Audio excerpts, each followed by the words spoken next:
எல்லோருக்கும் வணக்கம். இன்னையோட வீடியோல நம்ம என்னோட ஸ்ட்ராட்டஜில இன்னைக்கு என்னென்ன ப்ராஃபிட் லாஸ் வந்திருக்கு அப்படின்றத தான் பார்க்க போறோம். ஃபர்ஸ்ட் நாம ஒரு நாள் ஒரே ஸ்டாக்ல 920 என்ட்ரி எவ்வளோ ப்ராஃபிட் லாஸ் வந்திருக்கு, 10 o'clock என்ட்ரி எவ்வளோ ப்ராஃபிட் லாஸ் வந்திருக்கு, அடுத்து 10 month டார்கெட்டோட பிளான்ல மொபைல் ஸ்ட்ராட்டஜில என்னென்ன ஸ்டாக் வந்திருக்கு, அதில் என்ன ப்ராஃபிட் லாஸ் வந்திருக்கு, டெஸ்க்டாப் ஸ்ட்ராட்டஜில என்ன ப்ராஃபிட் லாஸ் வந்திருக்கு பார்க்கலாம். நெக்ஸ்ட் 20 மாதங்கள் என்னோட டார்கெட் கான்செப்ட்ல இதுல என்ன ஸ்டாக் வந்திருக்கு, இதுல என்ன ப்ராஃபிட் லாஸ்னு ஒவ்வொன்றா நம்ம செக் பண்ணிட்டு ஃபைனலா நாளையோட ஒரு நாள் ஒரு ஸ்டாக் யார் அப்படின்றத பார்க்க போறோம். ஒரு நாள் ஒரே ஸ்டாக்கு இந்த கான்செப்டுக்காக 920 என்றுக்கு நேத்தே நான் செலக்ட் பண்ணியிருந்த stock NFL national fertilise limited. இந்த ஸ்டாக்கு இன்னைக்கு எப்படி பர்ஃபார்ம் பண்ணிருக்கு அப்படின்றத ஃபர்ஸ்ட் பார்த்துடலாம். இது NFL ஓட 5 minute கேண்டில் சார்ட். இதுதான் ஃபர்ஸ்ட் 5 minute கேண்டிலோட சார்ட். இது ஹை 78.25 78.25 பிரேக் ஆயிட்டு 79 வரைக்கும் போயிருக்கு. ஒரு 1% மேல அப் ஆயிருக்கு. நம்ம 1% ப்ராஃபிட்ல புக் பண்ணியிருந்தா புக் பண்ணிருக்கலாம், அப்படி இல்லைன்னா நெக்ஸ்ட் கேண்டில பார்த்தீங்கன்னா ரிவர்ஸ் ஆயிடுச்சு. ஸோ அப்படி இல்லைனாக்கா நம்ம புக் பண்ணல அப்படின்னா நமக்கு 2% ஸ்டாப் லாஸ் ஹிட் ஆயிருக்கும். ஒரு நாள் ஒரே ஸ்டாக்காக 10 மணி என்ட்ரிக்காக இன்னைக்கு நான் செலக்ட் பண்ணிருக்கக்கூடிய ஸ்டாக் என்ன, அதுல என்ன பர்ஃபார்ம் பண்ணிருக்கு அப்படின்றத நம்ம இப்ப சார்ட்ல பார்க்கலாம். ஒரு நாள் ஒரே ஸ்டாக்கு 10 மணி என்ட்ரிக்காக நான் இன்னைக்கு எடுத்திருக்கக்கூடிய ஸ்டாக் ஹாரிஸ். இது 10 மணியோட ஹை எவ்வளோன்னு பார்த்தோம்னா 224 ரூபா 95 காசு. 224 ரூபா 95 காசு பிரேக் ஆயிட்டு எவ்வளோ ஹை போயிருக்கு பாருங்க, 242 ரூபாய் 70 காசு. இது ஒரு 8% மேல அப் ஆயிருக்கு. இந்த ஸ்ட்ராட்டஜியை பேஸ் பண்ணி ட்ரேட் பண்ணவரோட ஒரு அக்கௌண்ட் ஒன்று நம்ம பார்க்கலாம். 225 ரூபாய் 50 காசுல பை பண்ணியிருக்காரு. ஆக்சுவலா நம்மளோட ஹை 224 ரூபாய் 95 காசு. இதுக்கு முன்னாடி ஒரு வீடியோல சொல்லியிருக்கேன் நான், நம்ம ஸ்டாப் லாஸ் பை போடும்போது நம்ம கேட்கற ரேட்டுக்கே நமக்கு கிடைக்காது. ஒரு சில டைம்ல 10 காசு இல்ல 20-25 காசுல நமக்கு மேல கிடைக்கும் சொல்லிட்டு, ஸோ அப்படிதான் கிடைச்சிருக்கு. 225 ரூபாய் 50 காசுக்கு நம்ம பை கிடைச்சிருக்கு. 237 அவரு செல் பண்ணியிருக்காரு. ஓகே, 100 குவான்டிட்டி எடுத்துக்காரு. கிட்டத்தட்ட ஒரு 5%க்கு மேல ப்ராஃபிட் புக் பண்ணியிருக்காரு. டைம் 11:13 காட்டுது. ஆக்சுவலா இவரு ஃபாரின்ல ஒர்க் பண்ணிட்டு இருக்காரு.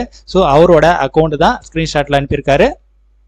இங்க ஒரு விஷயத்த நம்ம யோசிக்க வேண்டியதா இருக்கு. நாளையோட இன்ட்ராடேக்காக இன்னைக்கு நம்ம செலக்ட் பண்ணக்கூடிய ஸ்டாக்கு பண்ற பர்ஃபார்மன்ஸ் விட நாளையோட இன்ட்ராடேக்கு நாளை மார்க்கெட் ஓபன் ஆன பிறகு ஒரு 1 ஹவருக்குள்ள நாம ஃபில்டர் பண்ணி எடுக்கிற ஸ்டாக்கு நல்லா பர்ஃபார்ம் பண்ணுது.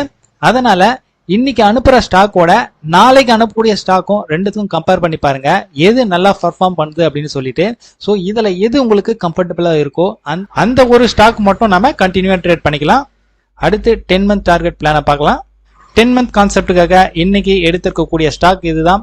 Harris, HSCC, FACT, Lalpath lab, doctor Reddy, இந்த 5 ஸ்டாக் நான் செலக்ட் பண்ணியிருக்கேன்.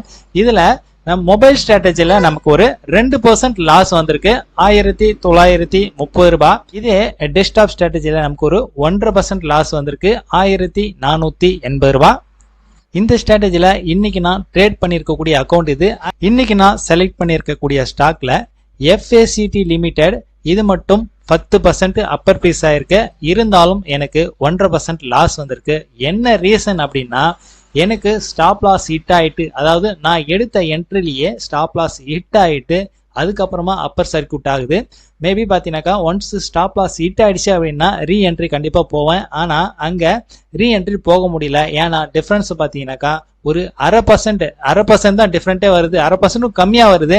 ஸோ அந்த 1/2% ரிட்டர்னுக்காக நாம பெரிய அளவில் ரிஸ்க் எடுக்க வேண்டியதாக இருக்கும். ஸோ அந்த ஒரு காரணத்தினால FACT லிமிடெட்ல செகண்ட் என்ட்ரி நான் போகலை.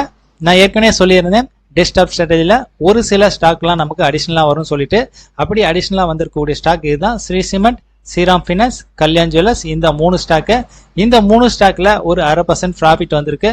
ஸோ டோட்டலா பாத்தீங்கன்னாக்கா இது வந்து ஒரு ஸ்டாக்கோட வேல்யூ 50,000, 750 ரூபாய், 1.5% இன்னைக்கு லாஸ் வந்திருக்கு. 20 மாதங்கள் என்னோட டார்கெட் இந்த கான்செப்டுக்காக இன்னைக்கு எடுத்திருக்கக்கூடிய 6 ஸ்டாக் இதுதான். Tata steel, doctor Reddy, Adani end, axis bank, HDFC bank, Tata motor. இந்த 6 ஸ்டாக்ல இன்னைக்கு டோட்டலா ஒரு 3 ஸ்டாக் ப்ராஃபிட், 3 ஸ்டாக் லாஸ்.